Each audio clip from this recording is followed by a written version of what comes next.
to the Dream 100 Show, the epicenter of influence, collaboration, and exponential growth. You're about to discover the power of relationships. Dream 100 relationships. And you're one relationship away from a totally different business and life. This is your host, Michael Tasner.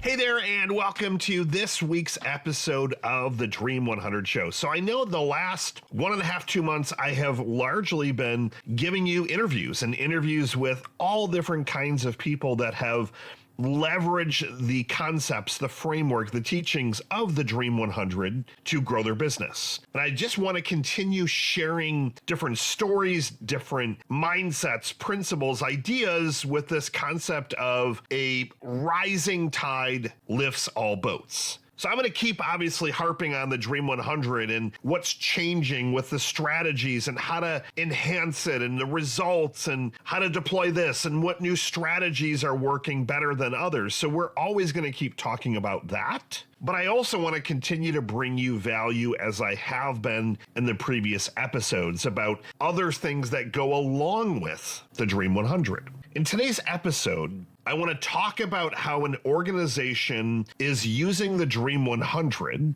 to essentially brand themselves from scratch. Now, the neat thing with the Dream 100 approach is that we focus a lot of our efforts on the networking side, but we do it in a softer way. We do it in a softer way by inviting them to a podcast, inviting them to a webinar, and ultimately warming that relationship up by essentially kind of interviewing them and putting that interview out to the world. And a question came up recently that was really about, well, why would anyone want to come on my podcast if I don't have any episodes? Like, how do I get those first episodes? How do I get that social proof that then allows me to attract some additional people? And it got me thinking, and I wanted to test a couple of things out the last few weeks and then start to essentially share some of the findings. So the first thing that I wanted to test was, could we get podcast guests for a show without even having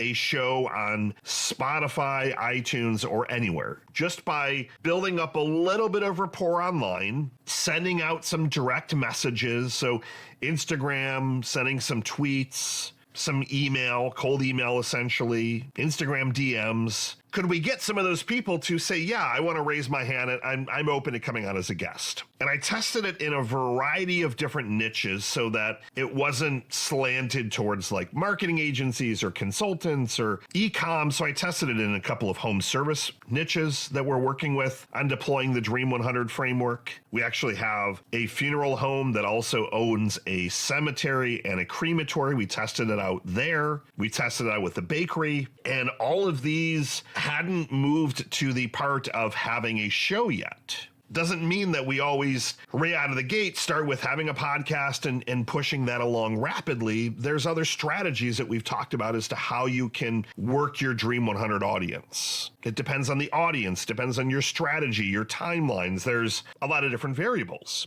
And the findings were very, very interesting. I actually thought that the first question people are going to ask was, send me the link to the Spotify channel, tell me about your metrics, your downloads, but that really wasn't the case. Out of the 9 different businesses that we are working, we sent just over 200 messages, and we got quite a few replies. I believe we got just over 70 replies. And the lion's share, a couple of those were no thank you, thanks for thinking of me, schedules too booked. But of the roughly 50 people that said yes, they didn't ask for the show info. They asked things like, what are the next steps? What kind of topic would you like me to discuss? Is this audio? Is it live? Is it Zoom, camera? Is it in person? They took it as an invitation to be on someone's show rather than having to grill them as to how big their audience was. So that then got me thinking, okay, great. We can launch shows without you having to have a big brand or even having to have a show. And it's not that any of these people that were on their Dream 100 lists were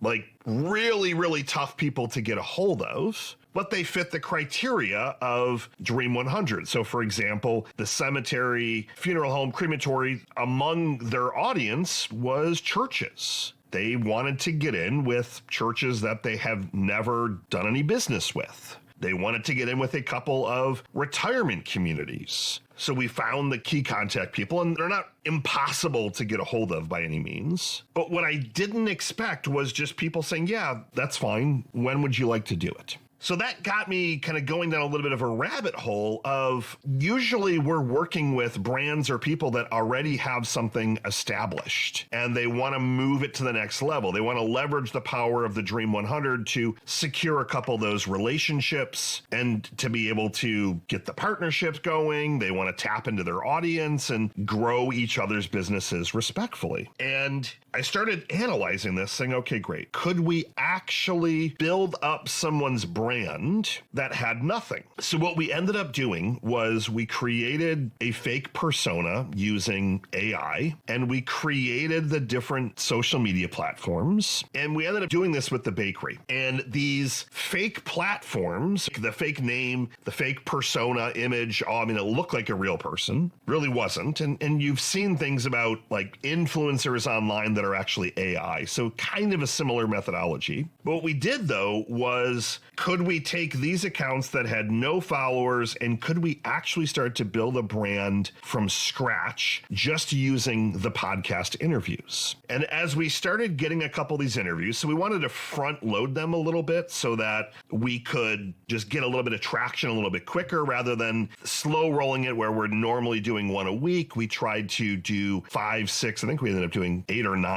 over the course of a couple of weeks. And the crazy thing is that within about 2 days, we started organically with zero ad spend, getting followers, comments, likes, shares. And within about a week, collectively, not a huge number, but collectively, there were over 1,000 followers on the different accounts. So from scratch, just by leveraging a show that didn't even exist beforehand, getting a couple of guests on that show, and then taking that content and chopping it up into bits and pieces. So localizing it and putting it on the right platform in the right way. So we weren't just slapping things up that vertical versus horizontal and images versus video. We were making sure that the content obviously was adapted to the particular platform. But we proved the story that you could literally build a brand persona from the ground up with nothing other than a couple of podcast interviews. So when I have started to relook at all the different businesses that we have been deploying the Dream 100 for, and we've started to put them in buckets,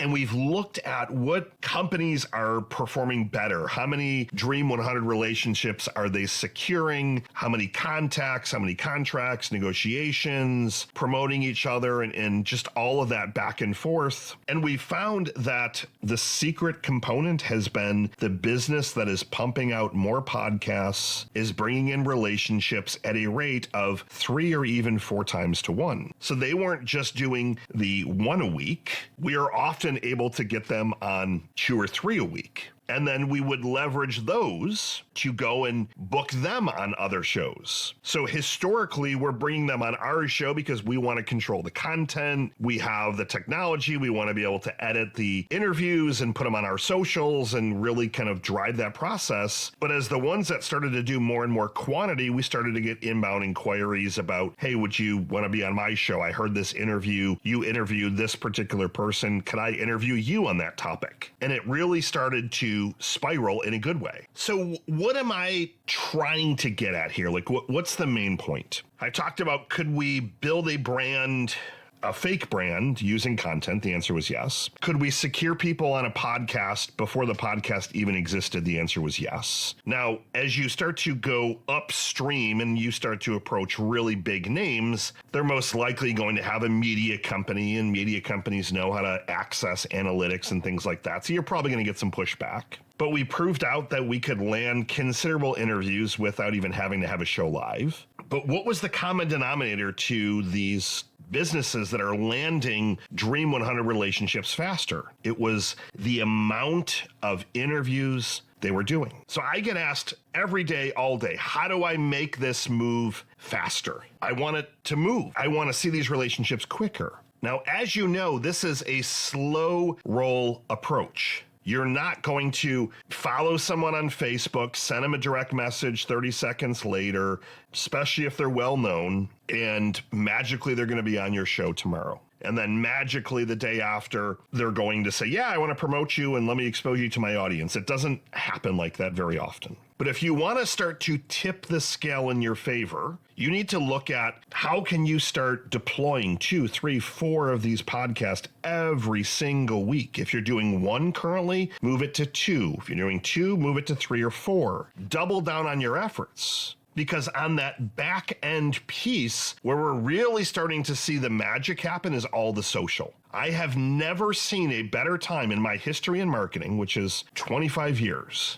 to where the amount of organic reach that you can get for free is there for the taking. And it's there for the taking based on whatever business or person is putting out more content, iterating faster, putting out more stuff, testing, tweaking. But the secret sauce to all of this, outside of doing more interviews, is leveraging the data on the analytical side of these platforms. So I told you that I wanted to do a test the last couple of months and see how our audience would react to me putting out some content and interviews around branding. I brought on an attorney that specialized in asset protection. So, well, Michael, what does that have to do with the Dream 100? Well, almost every one of the listeners to this show is an entrepreneur. They have assets that they want to protect. And what I did was I started looking at the analytical data, not just of the show, but then all of the social media posts that went on LinkedIn, on X, Instagram, YouTube Shorts, YouTube in general. Was the podcast? Was the title good? And started to look at how things were interacting to see,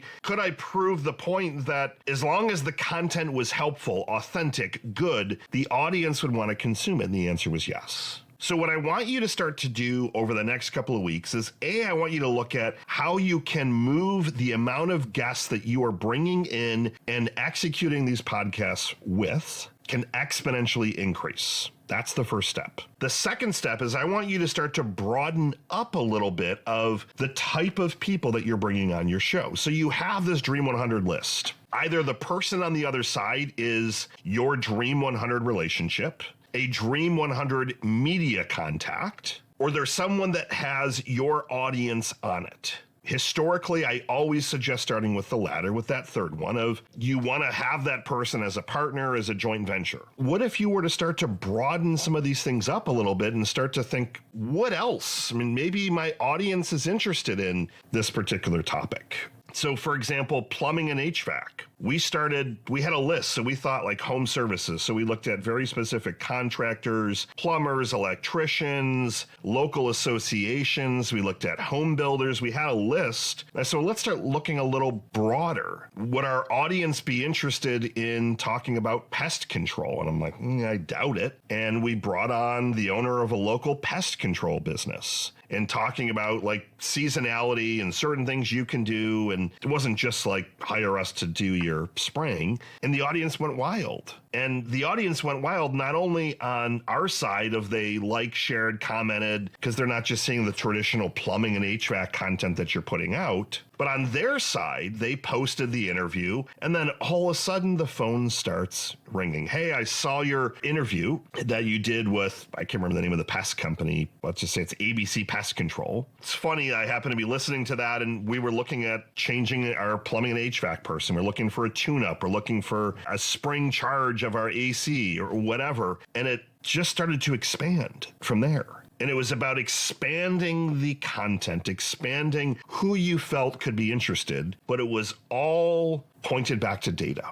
What is the data telling you that you should move that way? You should pivot this way. You should add in this. You should test that. start to leverage the data. We would never have thought that. So then we said, great, well, for our audience, let's add on other pest control companies, Mosquito Shield, Mosquito Joe. We started broadening up from just other very specific home service contractors to more home service in general. We started looking for pool companies and seeing how we could bring them on and have them talk about just fun things at the pool and how it adds value to your home and joy. And it really broadened things up. And then when they started doing 2 of these a week versus 1, the roof literally started to blow up in just a way that I just didn't see it coming. I never expected the content to be able to take that much free organic reach, bring it back and turn it into calls that quickly. So whatever you're doing, double it, triple it, quadruple it, but look at how you can go a little bit broader so that you can get some more data. And that still might mean you narrow back in, but you're still getting the data to allow you to make those strategic Dream 100 decisions. Thank you as always for tuning in. Have a great rest of your day, great rest of your week. Michael Tasner signing off. Good morning, good afternoon, and good night. See you next week.